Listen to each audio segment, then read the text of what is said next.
And so if you've got, I'll tell you what, so last week, I'm going to pick up where I left off 2 weeks ago.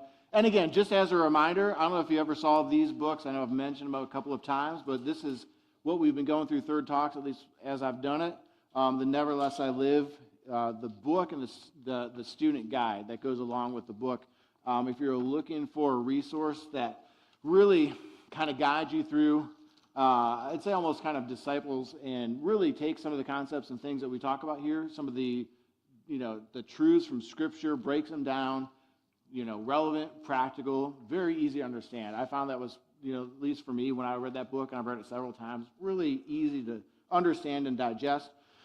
That's what we go through here on Third Talk, at least most of the time. And so usually what I teach up here will kind of correspond to what's going on in the book. And the book, so we've made it through chapter 2. And so chapter 3, if you don't have the book, that's fine. If you got your Bible or Bible app and you want to look at what I'm going to read here, it's Romans chapter 12, and it's verse 1 and 2. And this is 3 dedications for discerning God's direction. Now, that's a lot of alliteration, which, some folks like that because it sounds like it would be easy to understand. Let me just say to you like this.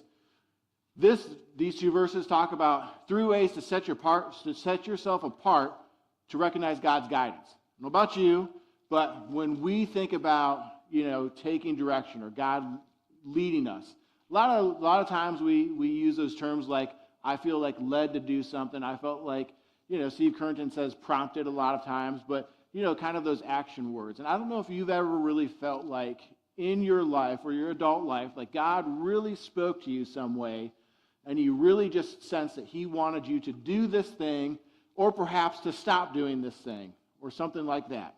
If you haven't, you should. And if it's been a while since you really sensed that, that could be an indication that your relationship with God is either one, non-existent. If you've never taken that step and made a decision to trust him and have a personal relationship, that is really step 1, because none of whatever we talk about here or on any Friday night can really help until you do that. Step 2 is really developing that relationship. It's very similar, almost no different to a marriage relationship or a parent-child. Birth happens, and then there's an entire lifetime getting to know and grow and develop together, and that relationship builds and grows. And that's how it is with our relationship with God. But honestly, sometimes, especially in our society, in the culture that we live, yes, can people suffer loneliness and anxiety and feel alone? Yes, absolutely, and it happens all the time. But honestly, the pace of life tends to be fast, and we tend to have a lot going on, wearing lots of hats, marriage, kids, works, career, hobby, church, things like that. There's stress and anxiety of just everyday life, working, paying bills, things like that. And so the tendency, I think, for many people is to, we get running too fast. And the problem with that is, if you've ever watched sprinters that have fallen, you ever watch like Olympics, what do they call those, bloopers or like the fail videos? Like, man, when you've got sprinters, when they are going full speed and one of them trips, like they wipe out. It's not like, when you're casually jogging and you trip, it can be like a slow motion kind of disaster sort of video, but like when they're going full speed, they wipe out, and they wipe out hard, and they never just take themselves out because they're all bunched up and they're all just rushing. And I feel like that's how it is with my life and really with kind of life in general. And so sometimes it's hard to really feel like, how do I, number one, how do I hear God? How do I understand where he's leading me? How do I understand the difference between what God wants to do and what I want to do? And so this verse really just answers that. Gives us kind of 3 things here, and I'll read it. You can follow on if you like. In Romans chapter 12, verse 2, Paul is writing this, a man named Paul, and he says, I beseech you, or he begs you, therefore, brethren, by the mercies of God, that you present your bodies a living sacrifice, wholly acceptable unto God, which is your reasonable service, and be not conformed to this world, but be transformed by the renewing of your mind, that ye may prove what is that good and acceptable and perfect will of God. And so when he talks about the 3 dedications or those 3 ways to set yourself apart, so that you can understand the way that God is leading you, it really kind of follows the pattern. He says, you've got bodies, present your bodies, a living sacrifice. And the second thing he says is our minds. But be transformed by the renewing or the renovating of our mind. That renewing is really just like if you've ever renovated a house, when you've torn down or a room or something like that, you tear it down, you build it back up the proper way. And so we've got bodies, we've got minds, and then we've got standard. And be not conformed to this world. And so those are the three things that he tells us we can set ourselves apart: body, mind, and the standards that we accept. And the process that it goes is we've got transformation, we've got presentation, transformation, and then confirmation. And so presentation, he says, present your bodies. Number one, you have to be willing. It's more than just showing up. It's not just stepping into it and saying, okay, I'm here. There has to be a willingness. You present yourself or whatever it is that you're doing. And then he says there's a transformation process that happens. Our mind, when we are willing, God starts to work on our mind, and then we start to agree or conform to his standard. And there's always a transformation that happens before confirmation. If you want to see change in your life, let God start transforming your mind. It's not reasonable to expect that things are going to be very different in our lives and behaviors and beliefs and speech and struggles and addictions and things like that when we don't give God the ability or the opportunity to really work in our heart and mind to do what he needs to do to produce those results. And so Paul says, dedicate your bodies. Presentation. The body is just the vehicle by which we accomplish our thoughts and goals and things like that. But when you think about having a will to make a change or see change in your life, to have victory, whatever you want to call it, there has to be a will. You have to, at some point, desire that thing. And there's an admission, and he says the desiring of that change, the desiring of God doing something in my life is based on the mercies of God. Brothers, I beg you, present your bodies by the mercies of God. The reason that we're able to step out here and say, okay, God, here's where I am. I'm presenting myself. I need this thing. I cannot overcome on my own. I cannot achieve. I cannot reach to where I need to be in my own power, in my own strength. I've tried that way, and probably based on, my own testimony, the testimonies that we hear here on Friday nights, everybody in this room, or almost everybody, knows where their own way gets them. We've been down that road. So honestly, it's not hard to understand when we get to control of all of our choices, and especially when we want to deal with life stresses and tragedies and all the frustrations and failures with our own way to cope. We've been there, and we know where that road leads. And so when he's pleading here, you can kind of get a sense from Paul saying, listen, you know where that goes. What's it going to hurt to try God's way? At least show up. If you say you believe in God, give him a shot.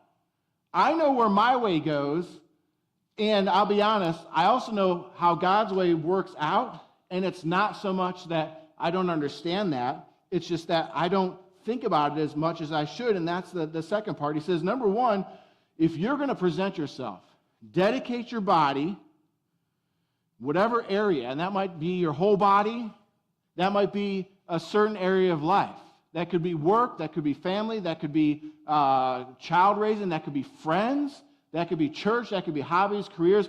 There is some part of our life, there's some part of our bodies where we need to give God control, basically is what it is. Present your bodies. And he says, because of God's mercy. And if you've never really, if you've never taken the time, if you don't understand just how much that you have that you don't deserve, then take some time and let yourself just get into a position. Sometimes, like I said, it's not a matter of we reject God. Just don't think about it enough. This is my life from the time I wake up to the time I go to bed. Something's usually happening. and it's not always just work, and it's not always, things. We've got a 4-year-old, and we've got 3 older teenagers. Like, it's just a lot. And so it's not like I'm like, God, no. It's just I don't ever really have a second to sit down. If I sit down for more than 14 seconds, somebody's going, Dad, where'd you go? Dad, where'd you go? They're constantly calling. If you don't ever think about how much that you have that you don't deserve, start with taking some time, because, see, a presentation is based on the mercy of God. And understanding that is really what causes us to be like, look, all right, I don't deserve this. I have gotten, even though I've gotten what I've deserved, I've gotten much more than what I don't deserve. So, God, because of that, I'm going to do this. And the thing is, he says, it should be a willing sacrifice. By the mercies of God, you should present your bodies a living sacrifice. And the other thing about a sacrifice, so number one, the presentation is based on God's mercies. And number two, it should be willing. That's what a sacrifice is. You know what a living sacrifice is? Have you ever had somebody say, or you watch a movie, and they're usually talking about relationship and love, and they're like, I would die for you, right? Like that, to say that is like the ultimate expression of love and the closeness of that relationship, because what could you give up more than your own life? Well, and so his point is, if you love something or someone so much that you would die for them, shouldn't it be so much easier to live for them? See, God doesn't call us to have a relationship with him, become a believer, to get born again, and then kill us off. Because if that was the point, then once that happened, he could just take us on home. He's called us to live for him, and if we feel like, and if you said, well, man, I would make a stand, I would give my life for the cause of Christ, or for whatever, however you want to phrase it, God's like, cool. Well, if you would give your life for me, why don't you live your life for me? And the thing is, when we do that, it has to be willing. Now, I think about this and I'll close here in a second, but I think about this as a parent, and also as a son, because I think, why does God always have to prove a point? When I think about my kids, why do I always have to prove a point? Why could they never just come to me and ask? You know what would happen? Now, I love my kids, and they're generally really good kids. And I don't have to necessarily prove my point or get them to see things my way.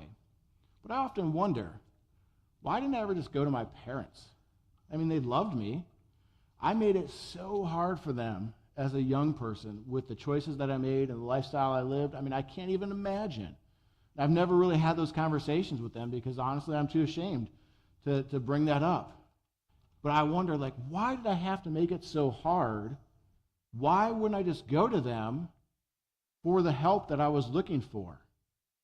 And I think about that with God, because I know what I would feel as a father if my kids came to me. Listen, if I was trying to help guide them to make the right choices, and I was helped to maybe help them to see and understand what they can't see when it comes to this is where your life could go. If you make the wrong choice, here's some of the consequences and things you'll deal with, right? And if they came to me and they were like, hey, listen, here's where I want to go, help me to get there. Instead of me always having to be warning, nope, don't do that, do this, don't do that.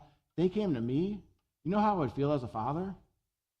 I would feel a little bit more merciful. I'd feel super well, this is great. But you know what would happen if they messed up? If they came to me and they were like, hey, here's where I want to go, help me get there. Man, I'd love it. But you know what else would happen? If they, were going down that path and I was trying to, they were willing and I was working with them, not trying to have to prove my point all the time. Tell you what, they stumbled, they messed up a little bit, I would be a lot more gracious because they're trying. You know what I'm saying? If they were forget you, I'm just going to do my thing. Then when they stumble and they fall down, they mess up, then we jump in, as parents, we're like, see, told you, right there, they mess up and they're already feeling it and they're ashamed. And as parents, we want to right then make that point, told you so. And, that's, while we may be right, it may not always be the right time, but I'll tell you what, I think about God. What if I went to God and I was just like, God, here's this thing in my life, in my mind, here's this thought process, here's this behavior, here's the area that I've never really kind of opened to you and let you come in and work in. Like, I'm just going to give it to you right now. I'm going to present myself. I'm going to do it willingly. Like, take this thing, transform this, and let's get this thing right. I wonder if God would feel the same way if I was a little bit more willing. Because I know, again, back to mercies, I've been where God has to get my attention. I do not want to be there. That, I would rather God have my attention than have to get my attention. And so Paul says, step one, present your body. He says, think about the mercies. When you sacrifice, if you're going to live, then be willing. And the last thing is a presentation should be holy and should be acceptable. Let me read you one verse here. Romans 6:12, let not sin reign in your mortal body.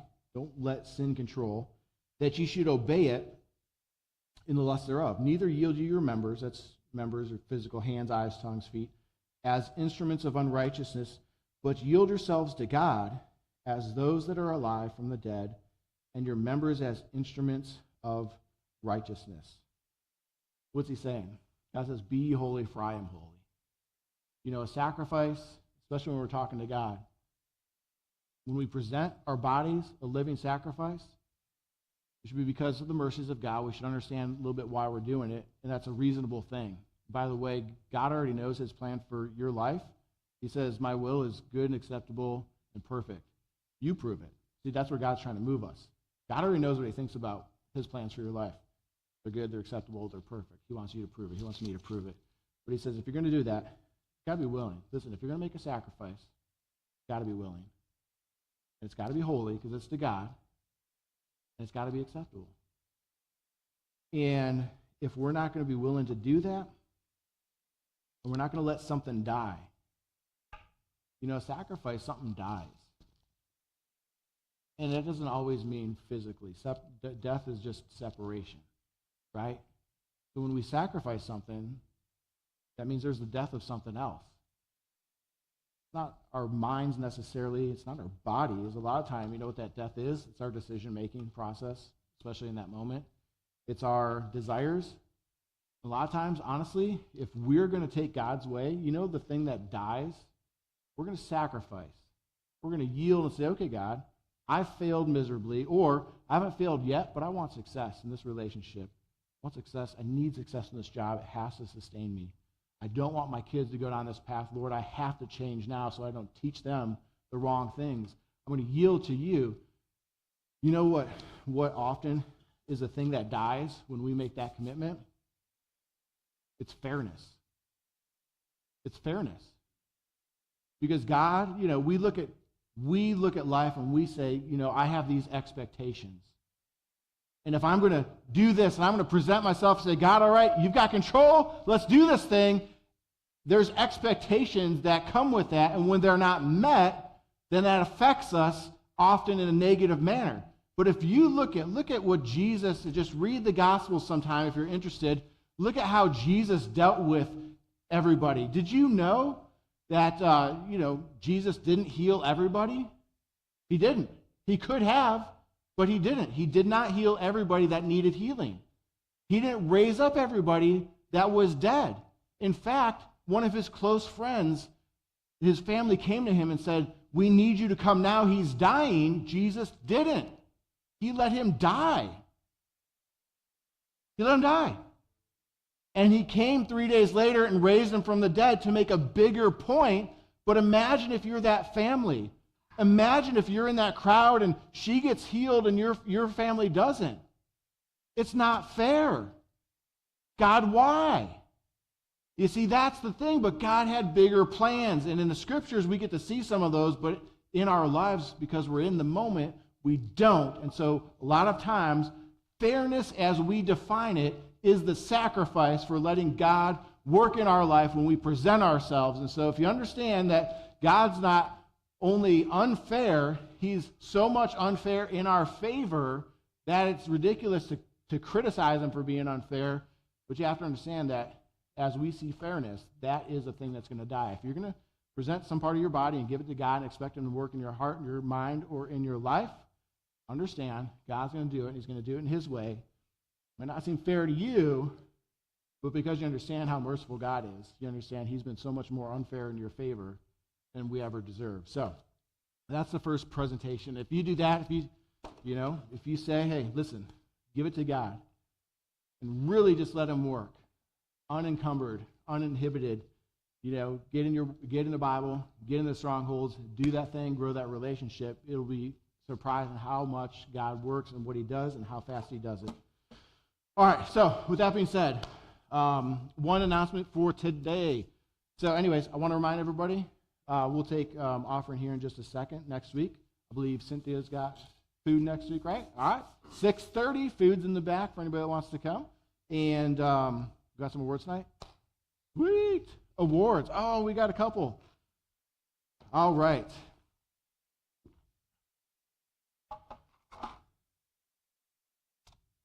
Oh, you put the fruits in there. Yes. So I don't drop them all over the floor. Man, these things are so small. All right, so we've got